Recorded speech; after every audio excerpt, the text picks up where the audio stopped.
pues estamos hablando de la vida, ¿no?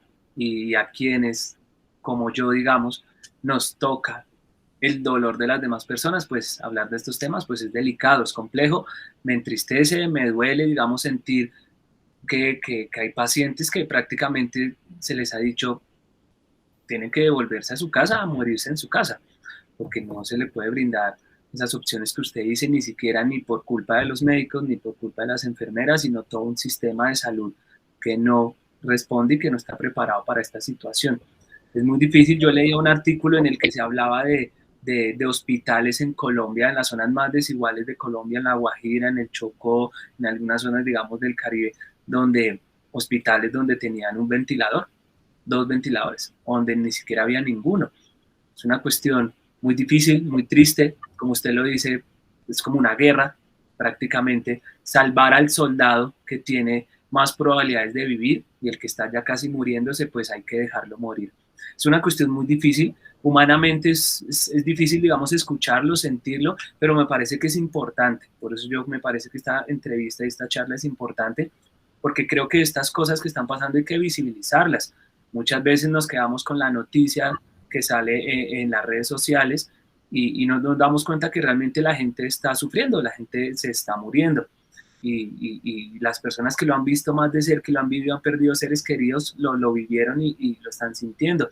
Y muchas otras personas que no lo han vivido, pues no sienten ese dolor y no asumen y no entienden, digamos, que lo que está pasando es algo importante. De hecho, uno ve las cifras y es una cuestión, digamos, las cifras son aterradoras, por decirlo así. O sea, tenemos en el mundo más de 4 millones de muertos, en Colombia más de 120.000, promedios de más de 100 personas muriendo en un día, digamos, en una noche. Y es muy difícil cuando que el hecho de que muera una persona es parece una noticia socialmente, pues que todo el mundo, digamos, se asombra de que muera una persona, pues estamos teniendo días en los que alcanzan a morir casi 400 personas. Entonces es triste, es difícil, es complejo y pues que también creo que más allá de verlo, digamos, de una forma, digamos, solo quedarnos en el pesimismo, en el dolor y en la nostalgia, la melancolía, creo que también tenemos que aprovechar esto es para aprender como sociedad, para avanzar como sociedad y como humanidad, para aprender a que el dolor de las demás personas pues también es mi dolor, a empezar a aprender a empatizar con el dolor de los demás. Yo con respecto a esto quisiera hacerle otra pregunta, doctor, y es, ya sabemos un poco lo que está pasando dentro de los hospitales. Usted muy elocuentemente nos da una imagen, digamos, de lo que puede estar pasando desde su propia experiencia, lo cual es muy valioso, demasiado valioso.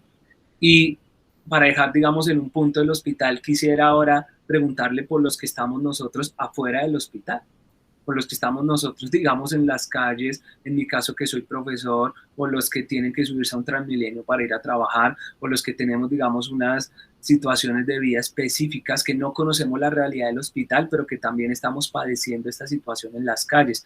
Quisiera preguntarle puntualmente cómo podemos enfrentar esta situación, qué deberíamos hacer nosotros ciudadanos de a pie, en qué podemos ayudar o qué podemos hacer, qué nos podría decir usted que lo vive desde adentro a nosotros los que lo vivimos desde afuera.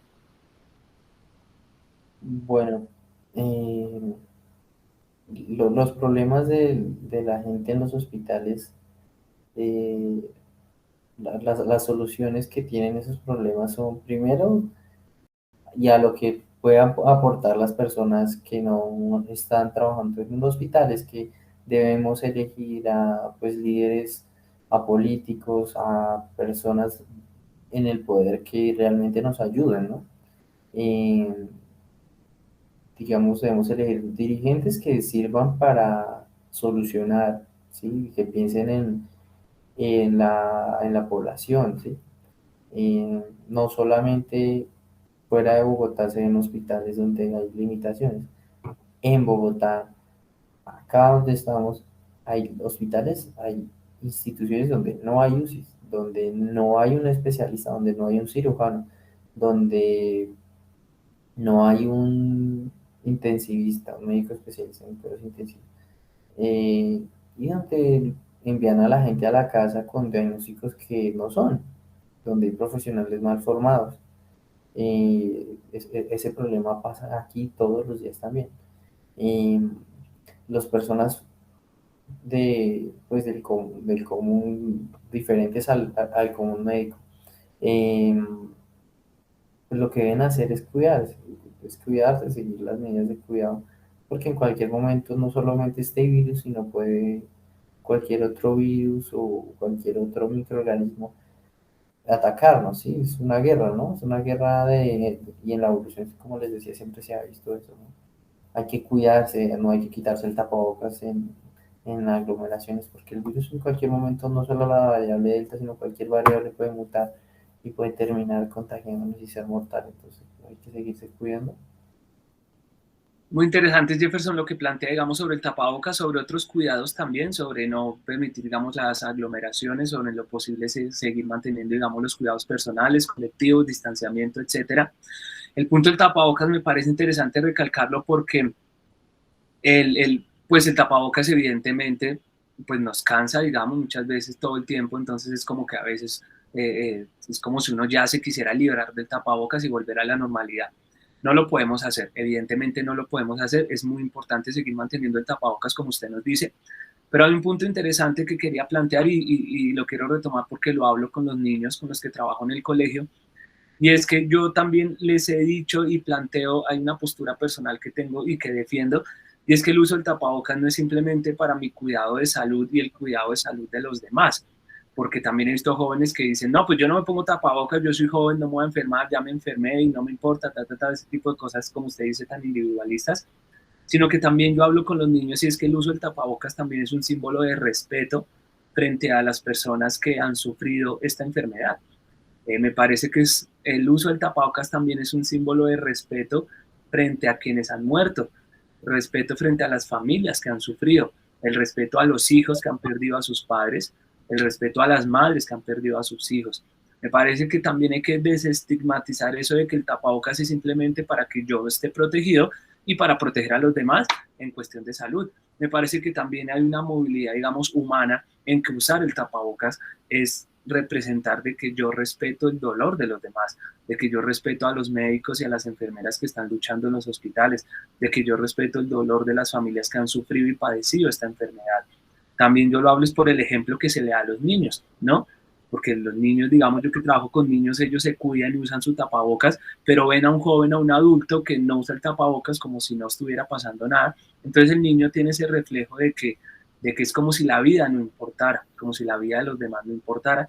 Y creo que en ese aspecto retomo lo que usted dice, que hay que cuidarnos. Y cuidarnos es un sinónimo de respetar la vida, respetar mi vida, respetar y valorar la vida de los demás, porque pues compartimos una humanidad y la única forma en cómo vamos a salir de esto pues es entre todos juntos. Como usted lo dice, el individualismo es algo que la pandemia lo ha puesto sobre la mesa, con individualismo y pensando, digamos, que esto es solo de algunas personas, que es una situación de algunos, pues no vamos a poder salir adelante. Creo que es importante pensar como sociedad, como país y como humanidad, ¿no? Porque además el COVID y la pandemia nos ha mostrado que esto es una cuestión mundial, que entre todos pues debemos salir adelante. Ni siquiera los países más desarrollados han podido, digamos, eh, eh, estar completamente tranquilos por esta situación y que lo que usted mismo dice, pues entre más permitamos que otras personas se contagien, pues el virus hay más posibilidades de que siga mutando y se siga transformando y puede que haga que esta pandemia sea mucho más larga y se siga alargando y sigamos en esta situación. Muchas gracias por esa reflexión, doctor. Y quisiera también incluir otro tema para comenzar, digamos, a cerrar esta charla, esta entrevista, y es que pues quisiera que nos hablara un poco de la vacunación. ¿Cuál es su punto de vista, la importancia de la vacunación, cómo se está manejando la vacunación como tal en Colombia o en el mundo, o que en general me dé, digamos, sus perspectivas, reflexiones sobre esta nueva etapa, digamos, de la pandemia que estamos enfrentando con la vacunación? ¿Qué nos podría decir al respecto? Bueno, respecto a la pregunta anterior, yo creo que también hay una epidemia, no tanto pandemia, o tal vez puede ser una pandemia de ignorancia porque ¿cómo es posible que un padre eh, no dé un buen ejemplo a un hijo respecto a sus propios cuidados? Primero, es posible, pero uno se pregunta, pues, ¿cómo? Bajo la ignorancia, ¿sí? La ignorancia y la falta de ejemplo. a lo que en pedagogía se le llama el currículum oculto, ¿sí? Es que el estudiante aprende del docente de las cosas que el docente no le dice, sino que él solamente ve del ejemplo que le da el docente. Así pasa con los hijos y pasa en las familias. Entonces, los niños aprenden la ignorancia de los padres y los padres la ignorancia de los abuelos y la falta de educación de los demás. Entonces, eso es algo que hay que acabar. Y respecto a la vacunación, también, en mi opinión, parte de esto y es que eh, las personas, bueno, todas las personas no hemos vivido antes una pandemia, pero gracias a las vacunas es que no lo hemos vivido. Si no tuviéramos vacunas, todos los días estaríamos enfermos de sarampión, todos los días estaríamos enfermos de rubeola, es decir, llenos de brotes en la piel, o estaríamos llenos de tétanos, ¿sí? Estaríamos totalmente paralizados porque el tétanos, o sea, o tuviéramos difteria, ¿sí? Entonces, o tuviéramos fiebre amarilla y estuviéramos muertos de la fiebre amarilla y ya no llegarían los seres humanos a los 80 y 90 y 100 años, incluso porque pudieron haber muerto eh, de otros virus, ¿sí? Entonces, tenemos vacuna contra el herpes virus que permite que a los ancianos pues no les dé una neumonía por herpes o una meningitis, que es una infección en el cerebro por herpes. Entonces, gracias a la vacunación ahorita tenemos más años de vida. Entonces, por eso hay que creer en la vacunación, porque gracias a la vacunación estamos ahorita eh, con los abuelos. Por eso tenemos a los abuelos y tenemos a nuestros padres, ¿sí? Si no fuera por la vacunación, ellos no estarían, incluso muchos de nosotros tampoco estaríamos vivos. Entonces, esa es la importancia. Gracias a las vacunas podemos prevenir enfermedades muy graves. Entonces, por eso hay que vacunarse, ¿sí? Todas las vacunas son buenas, todas las vacunas tienen una alta efectividad. Pues hay algunas mejores que otras, como todo, pero pues hay que tener conciencia, hay que ir en contra de la ignorancia y hay que ir a favor de la educación. Es eso. Gracias, gracias Jefferson. Yo creo que es un voto, digamos, también de confianza a que yo también considero que por medio de la vacunación hemos salido y podemos seguir saliendo adelante. Yo leía un artículo hace poco y decía que las personas que no se vacunan posibilitan que el virus siga transformándose y pueden posibilitar que el virus hasta en algún momento pueda seguirse mutando, digámoslo así. Entonces sí me parece importante darle también esa responsabilidad pues a la vacunación, independientemente de que yo sí entiendo que hay culturas y hay personas que digamos hasta por cuestiones religiosas no consideran que la vacunación sea importante, pero creo que en este momento de la pandemia nos hemos dado cuenta y de hecho los números avalan ese concepto que la vacunación es lo que nos ha permitido salir adelante, lo que nos ha permitido, digamos, como usted mismo dice, tener a nuestros padres, a nuestros abuelos y cuidarnos y seguirnos protegiendo. Entonces, en ese aspecto yo también considero que socialmente pues, la vacunación es importante y aquí volvemos a entrar en el debate social y político, ¿no? ¿Cuántas personas que o no pueden acceder a una vacunación, digamos, o cuántas personas que, digamos, en tantos países no tienen ni siquiera la opción de una vacuna y que han tenido que morir? De hecho, yo he escuchado informes o personas que dicen que por una semana o hasta 5 días antes que le hubiera llegado la vacuna, pues no se hubieran enfermado y hasta no se hubieran muerto. Entonces, en ese aspecto me parece muy importante lo que usted nos dice y es ese voto de confianza también, pues, a las vacunas. Como usted mismo lo dice como un experto, hay vacunas mejores que otras, pero pues todas han mostrado un rango, digamos, de efectividad frente a la pandemia. Y me parece que es importante darle también esa categoría de responsabilidad frente a nuestro cuidado y frente a la posibilidad de vacunarnos. Para ir cerrando nuestra charla, doctor, y pues agradeciéndole de verdad por su tiempo y por todas las cosas y reflexiones tan interesantes que nos permiten, digamos, mirar con criticismo lo que está pasando. Quisiera preguntarle, pues un poco usted ya tocaba este tema, pero que nos diera, digamos, un mensaje de la importancia de pensar en comunidad, en solidaridad, en humanidad, la importancia, digamos, de pensar en los demás y en el sufrimiento de los demás, en también vacunarme, no solo, digamos, pensando en mí, sino pensando en mis seres queridos y en las demás personas, como en esta responsabilidad social. No sé, quisiera que usted me dejara un punto de vista pues al respecto. Bueno, hay algo es que como comunidad, como población, como grupos, cuando trabajamos y cuando eh, dejamos un poco el individualismo, los resultados son mejores. ¿Sí? Entonces, no solamente en esto, sino en todo.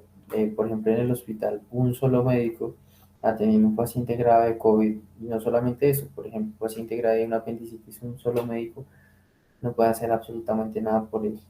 ¿Sí? El paciente se moría si tuviera un solo médico eh, pues a cargo de su atención.